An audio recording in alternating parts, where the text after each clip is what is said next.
Probablement capable de vous battre à n'importe quel jeu de société, Mario Dumont. Tout en débattant des enjeux de société. Annonce hier du gouvernement fédéral en matière d'accès aux soins de santé. Hey, là, vous dites enfin, on veut avoir accès aux soins de santé. C'est une annonce en matière de soins de santé aux anglophones. Oh. Bon, globalement, c'est présenté au Canada comme une mesure pour donner accès aux soins de santé aux communautés linguistiques minoritaires. Je suppose qu'il y a un équivalent pour les francophones hors Québec. Je pense qu'à certains endroits, effectivement, au Canada, c'est pas facile d'être soigné en français. Est-ce que dans le Grand Montréal, par exemple, c'est vraiment, il y a des gens qui restent non soignés parce qu'ils sont en anglais? Ça soulève des questions. En tout cas, ça a fait réagir notre prochain invité, Denis Trudel, ex-député de Longueuil-Saint-Hubert pour le Bloc québécois, qui a réagi hier sur les réseaux sociaux. Monsieur Trudel, bonjour. Bonjour, M. Dumont, ça va bien? Oui, 52 millions pour améliorer les services de santé en anglais au Québec. Ça vous a dit quoi? Ben, ça m'a dit quoi? Je comprends juste pas, là, 52 millions. Est-ce que en ce moment, au Québec, le plus grave problème qu'on a dans le système de santé, c'est l'accès dans la langue de leur choix à quelques centaines, voire quelques milliers de personnes à travers le Québec? On s'entend que je pense pas qu'il y ait personne au Québec en ce moment qui arrive à l'urgence, qui est dans un état grave, qui pourra pas avoir des services en anglais. Là, ça n'existe pas, ça. Alors là, qu'on garoche 52 millions, alors que ce qu'on a comme problème en ce moment, c'est pas l'accessibilité, point, à un médecin santé, à un bloc opératoire, à des hôpitaux qui coulent pas. Puis là-dessus, le fédéral pourrait faire une différence en augmentant les transferts en santé, notamment sur des années. C'est une bataille que nous, au bloc, on a menée. C'est une bataille que le gouvernement du Québec a essayé de mener.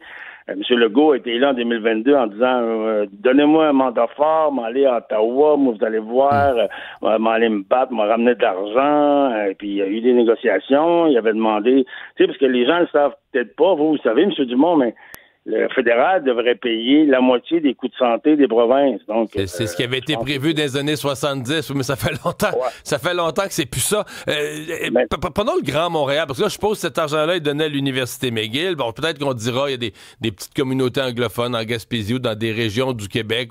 Ouais. Mais dans le Grand Montréal, là, pour vrai, là, y a-tu vraiment un problème à se faire soigner en anglais? Que ça parle en anglais des hôpitaux, ça parle en anglais des centres d'achat, ça parle en anglais partout. Y a-tu vraiment quelqu'un qui se fera pas soigner en anglais dans le Grand Montréal?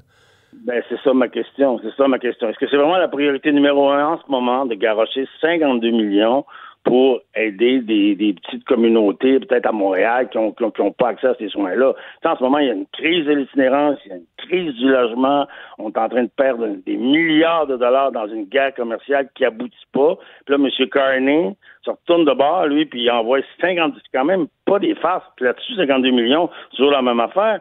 Le quart de cet argent-là, le 22% à peu près, c'est les Québécois qui le payent. Donc, on paye, nous, collectivement, 12 millions de dollars pour angliciser notre système de santé, alors que c'est pas ça la priorité numéro 1. Moi, je trouve que ça a juste pas de bon sens. Bon, c'est en vertu, comme vous l'avez dit, de la loi sur les langues officielles, mais même à ça, hein, en dehors de ces 52 millions-là, dans la réforme de la loi C13 qu'on a revotée il y a 2 ans à Ottawa, le fédéral va continuer à envoyer, puis ça, les Québécois ne le savent pas, mais dans les 5 prochaines années, c'est 700 millions de dollars qu'ils vont envoyer, pas pour aider le français au Québec, pour aider l'anglais. Puis ce 52 millions-là a probablement été pris dans cette... D'ailleurs, je pense que dans l'annonce... Ça vient de là, je comprends. Pour 5 ans. Ouais, je comprends. Ça n'a juste aucun bon sens. Puis dans le même temps, on va envoyer 50 millions pour le français au Québec. Alors que c'est le français qui est menacé. Tout le monde le sait. Alors, tu sais, moi, je trouve que dans le contexte actuel, c'est totalement inacceptable, ce 52 millions-là. D'autant Sauf que le bloc... Mme Romanado, là, est députée à Longueuil dans un comté à 80% francophone, OK? D'ailleurs, je la connais très bien, Mme Romanado. On se croisait dans un groupe communautaire ici à Longueuil. Ça, c'est la libérale qui a fait l'annonce hier, là. Ouais. Elle est sous-secrétaire de la ministre à la Défense. Comment ça fait que c'est elle qui a fait cette annonce-là? Où était M. Stephen Guilbeault? C'est lui le responsable des langues officielles. Comment ça fait que c'est pas lui qui a fait cette annonce-là?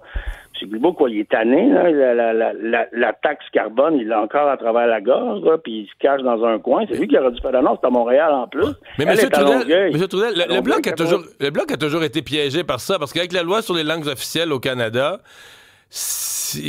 pour pouvoir, ils vont vous dire que pour pouvoir défendre les francophones, je sais pas, de la Saskatchewan ou de la Colombie-Britannique, qui sont quelques dizaines de milliers ou dans un océan anglophone, mais pour défendre eux, il faut accepter qu'à Montréal, où il y a 2 universités anglophones, des radios anglophones, des télés anglophones, de l'anglais, des télés anglophones, je veux dire 90% des postes de télé sont je veux dire, il faut donc accepter, pour aider les communautés francophones hors Québec, il faut accepter que des dizaines de millions soient donnés pour valoriser l'anglais au Québec.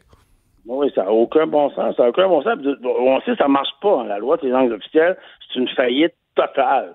Moi, je ne sais pas si vous saviez, mais le français est la 8e langue parlée à Vancouver, la 11e à Calgary, puis la 17e à Toronto. Donc, répétez donc ça, le français, répétez ça, là. OK.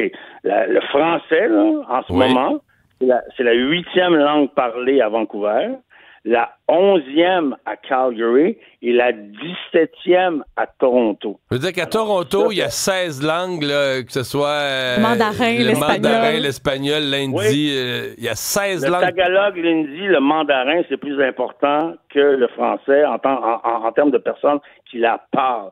D'ailleurs, moi, là, M. Rousseau d'Air Canada, là, on a fait beaucoup de scandales il y a quelques années de ça, qui ne parlait pas français, mais M. Rousseau, dans sa tour d'ivoire de boss d'Air Canada à Toronto, le français, c'est même pas sur son radar. Pourquoi, lui, il perdrait 2 secondes de son temps à apprendre une langue qui est absolument inutile pour lui dans son environnement d'affaires, là, à Toronto? C'est terminé. On a dépensé des milliards pour ça, là.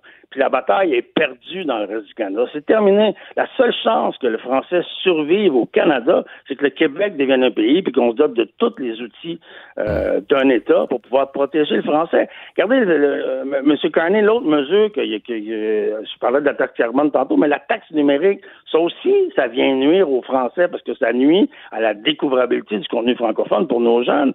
Il y a une étude qui est sortie il n'y a pas si longtemps qui disait que les jeunes Québécois en 18 et 30 ans, ils n'ont plus accès à nos séries. Ils regardent plus nos séries, ils regardent des séries américaines, ils s'anglicissent tranquillement. Là, M. Carney, il n'y a rien de mieux à faire que de dire, pour faire plaisir à M. Trump, on scrape la taxe numérique qui va empêcher les GAFAM de payer ça déplaisait à M. Trump. Denis Trudel, merci beaucoup.